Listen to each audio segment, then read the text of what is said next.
Hello mga ka-healthy! Welcome back sa channel. Ngayong araw may isa na namang nakakagulat at mind-blowing topic tayong pag-uusapan.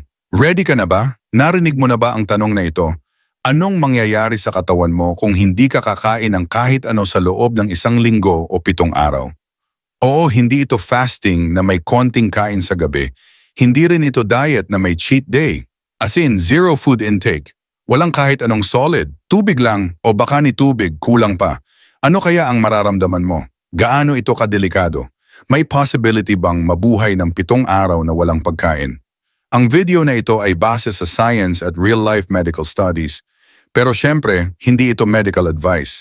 Kung nagfa-fasting ka o plano mong gawin ito, siguraduhing may medical supervision.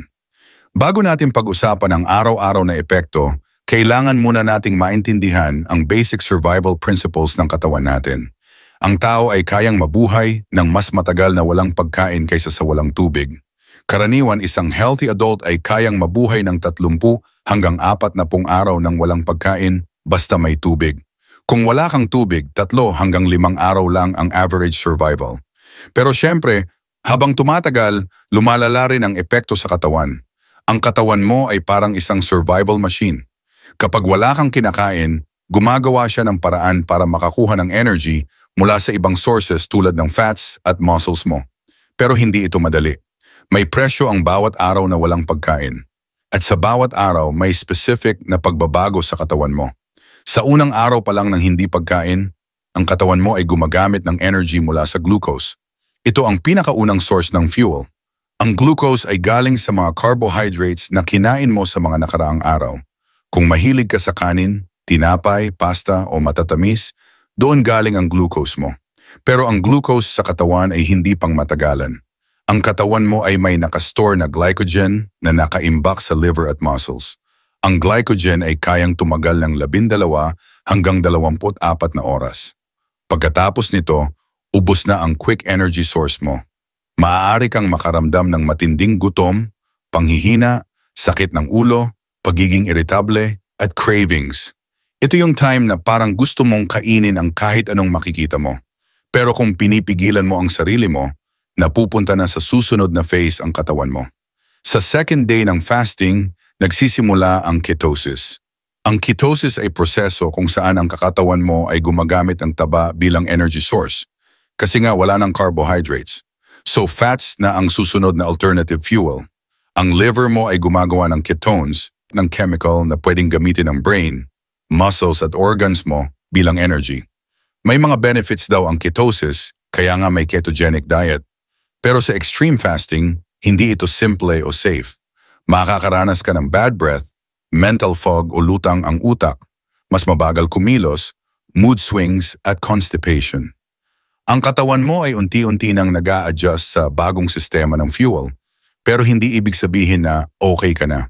Malayo pa ang 7 araw. Pagdating ng day 3, tumitindi na ang stress sa katawan mo. Dahil wala ka pa ring pagkain, naghahanap ng ibang source ng protein ang katawan mo.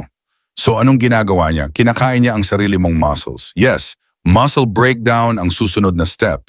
Kasi kailangan mo pa rin ng amino acids para sa iba't ibang body functions. Kapag wala ito sa pagkain, kinukuha ito sa muscles mo. Lalo na kung physically active ka, mas mabilis kang magka-muscle loss. Posibleng maramdaman mo ang panghihina sa mga braso at binti, pananakit ng katawan, sobrang pagod kahit wala ka namang ginagawa, mahinang memorya at difficulty focusing. At dahil bumababa na rin ang electrolytes sa katawan mo, posibleng magkaroon ka ng muscle cramps, dizziness at irregular heartbeat. Sa ika-4 na araw, energy conservation mode na ang katawan mo. Ibig sabihin, sobrang bagal na ng metabolism mo. Lahat ng galaw mo ay tinatansya na ng katawan para hindi ka maubusan ng energy. Makikita mo ito sa mga simpleng bagay. Mabagal ka ng gumalaw, inaantok ka palagi, parang may brain fog, bumabagal ang heart rate at blood pressure, at mas lumalamig ang katawan mo. Maaari ka ring magkaroon ng mood swings, minsan okay ka, minsan bigla kang iiyak. Dahil wala ka ring glucose, naapektuhan ang serotonin levels mo, ang tinatawag na happy hormone.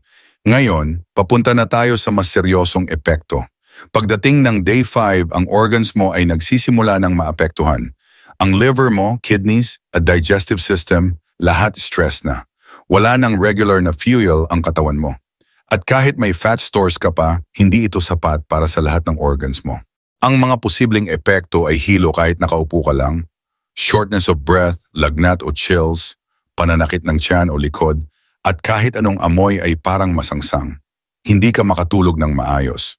Ito na rin ang point na posibleng magsimula ang electrolyte imbalance na sobrang delikado. Kung bumaba ang potassium, magnesium, o sodium mo, posibleng mag-lead ito sa arrhythmia or irregular heartbeat, seizures, muscle paralysis, at sa worst case, cardiac arrest. Day 6, sobrang bagsak na ang immune system mo. Ang katawan mo ay hindi na nakakagawa ng sapat na white blood cells. Dahil dito, kahit simpleng sipon o bacteria, pwede ka nang tamaan. Sa mga taong may pre-existing conditions tulad ng diabetes, ulcer, or autoimmune diseases, posibleng lumala ang sakit. At kung hindi ka rin umiinom ng sapat na tubig, dehydration na ang kasunod. Symptoms ng severe dehydration ay dry lips and skin, labis na uhaw, panlalabo ng paningin, dilaw o dark na ihi, confusion or disorientation, at pagbagsak ng blood pressure. Kung wala ka sa ospital at walang doktor na nagmo-monitor sa iyo, sobrang risky ng condition mo sa point na ito. Dumating na tayo sa day 7. Ito ang final stretch ng 7-day fast. Pero ito rin ang pinakamapanganib. Ngayon, ang katawan mo ay halos wala nang natitirang fat at muscle to burn. Nagiging desperado na ang system mo na maghanap ng energy source. Pwede nitong sirain ang sarili mong organs. Maaari nitong kainin ang tissues mo para lang mabuhay ang utak at puso mo. Ito ang mga sobrang delikadong epekto. Coma, heart failure, organ damage, blood infections, delirium, at sa worst cases, death. Oo, posibleng mamatay ang tao kung hindi siya kakain ng ilang araw, lalo na kung may medical issues o walang access sa tubig. May mga tao na nabuhay kahit walang pagkain ng 30 araw o higit pa, pero under medical supervision. May mga monks, adventurers, at protest hunger strikers.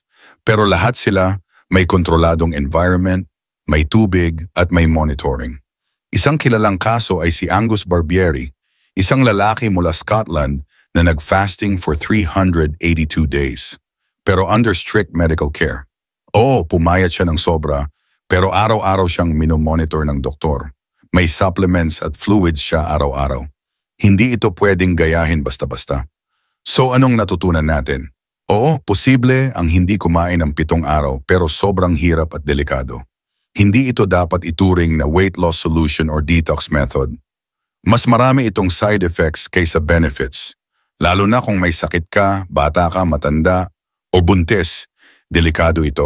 Kung gusto mong mag-fast, gawin ito sa tamang paraan, may guidance ng health professionals. Ang katawan natin ay matalino, pero kapag wala itong feel, unti-unti itong sumusuko. Maraming salamat sa pakikinig. Kung may natutunan ka sa topic na ito, huwag kalimutang mag-comment kung gusto mong pag-usapan natin kung anong mangyayari kung hindi ka matutulog ng 5 araw o kung puro junk food lang ang kakainin mo. This is Dagdag Kaalaman, always reminding you, stay curious, stay healthy, at stay awesome.